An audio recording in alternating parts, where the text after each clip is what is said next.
think, yeah, of course, it's another generation who is listening to music today. So everybody's getting older. So the people who are going to parties like the best of I Love Dance, for them it's like nostalgic feelings. And I think, especially 90s and the beginning of Nilly's was very, very important musical period. Uh, Music that was hits in those days are still hits today, and they are still playing those songs. I don't think it's possible that today you have a hit that it will still be a hit in 20 years. But that's just because of the way of people listen to music now. It's a different generation, and it's a different medium, especially because of social media revolution and internet and digital revolution. So what I wanted to say is that people, of course, like this kind of events because for them it's nostalgic moments. I think that's the most important for them. Can you tell me about, the people that is going to be in the concert? It's always great opportunity that the people that is going to be there have, anthems that became very popular and that we continue to hear them.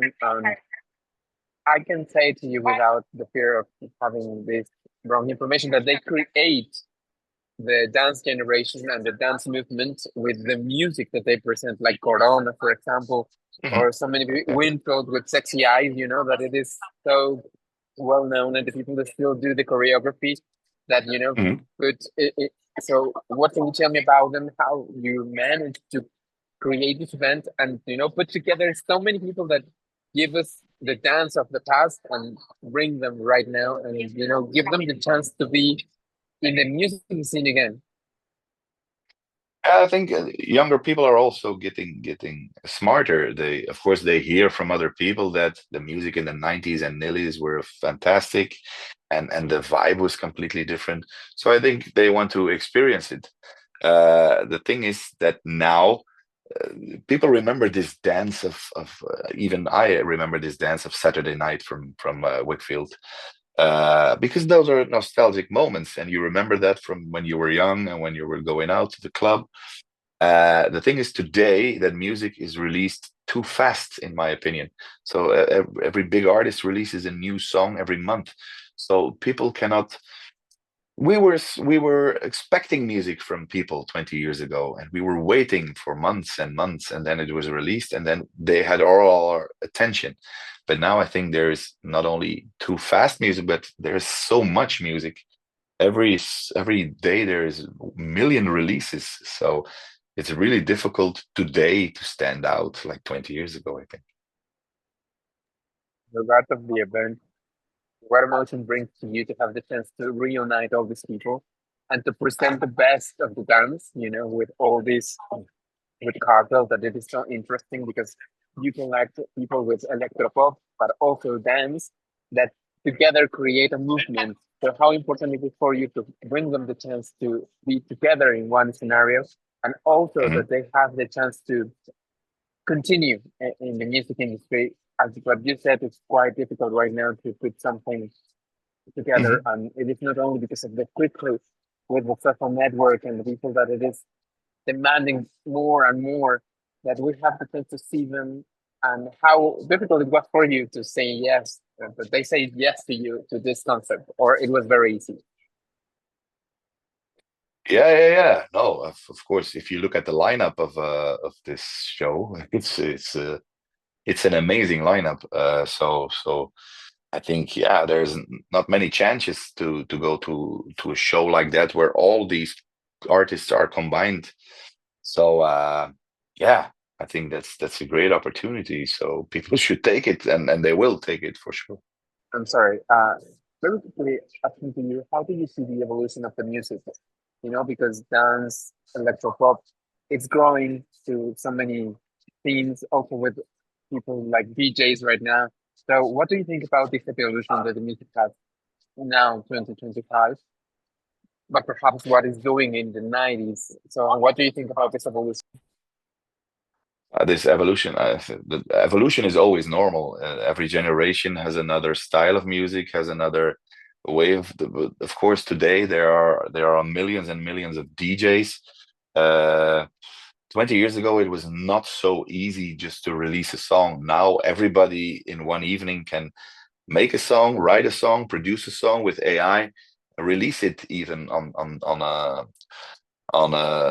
Spotify and everything. So it goes really fast, and the quality is not always good. That's what I mean with there is such a mass wave of music sometimes coming, so it's really difficult to stand out on that. And if your song from 20 years ago is still popular than now, then you just should be very, very thankful. That's what my opinion. The dance music and the electrical music has so many opportunities to express so many things through the music. But also recently with what's happening with attitude, for example, we can realize and we can understand that even the musicians have problems, even the musicians have depression. And perhaps with this that happened with attitude, we have the chance to understand What's better. what's happening with who? Because the With sound of your attitude, microphone. Yeah, now it's better. Sometimes the sound of your yeah, microphone is very, it's like the yeah. go away. Sorry, with the things that happened with Avicii, with this suicide that he committed, we Ah, have with the chance to, Avicii. Okay, I'm sorry. yeah, Now I know Avicii. Yeah, yeah. yeah, thank you very much. We have the chance to understand that as a musician, you are humans too, and you have the chance to portray in music what happened with him. For example, if he created this album, this last album, and he puts all his emotions. What do you think about it? That we have the chance right now with social media to understand that artists, musicians are human too and have problems, and that the music it's open right now to that because in the past we thought that your life was amazing, that they have no problems.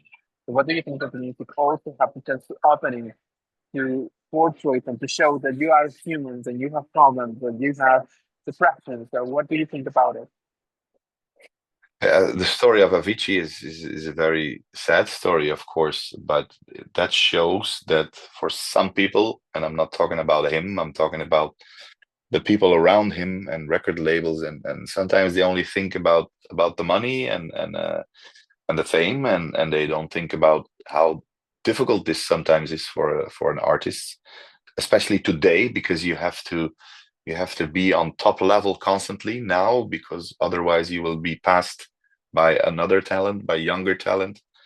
Uh, so yeah, this is a very sad story. I've had moments when you're on a stage and there's 50,000 people there, and they love you and they shout at you, and it's great. And then you go to your hotel room all alone.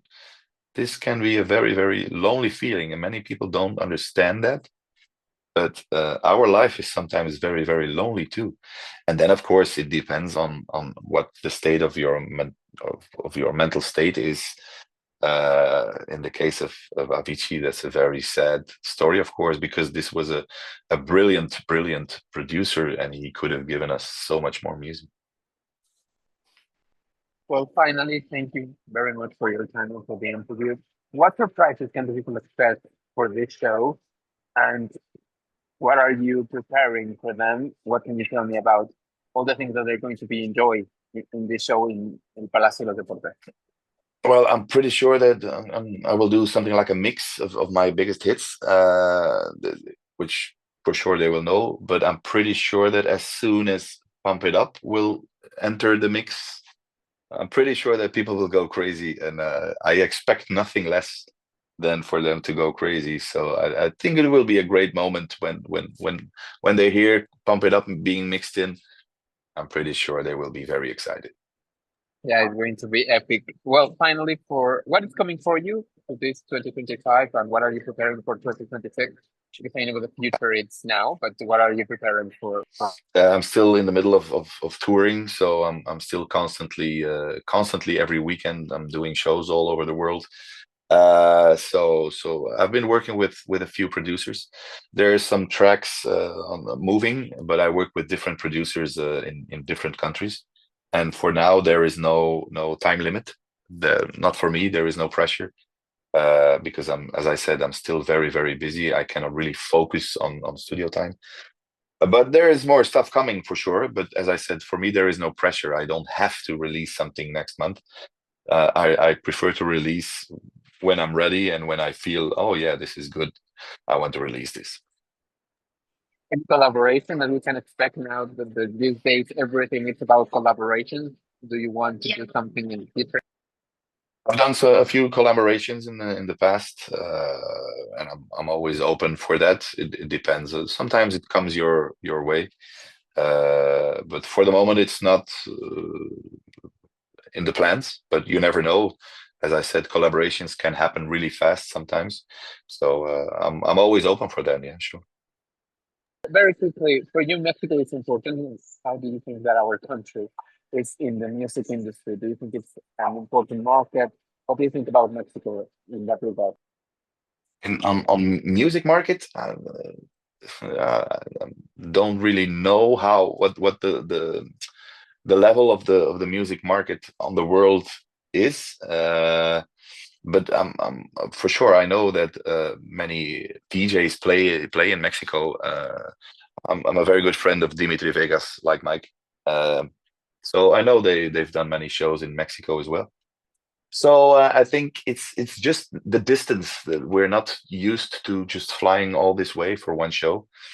So I think that's the biggest problem. But for the rest, I think the audience is a very warm and very energetic audience.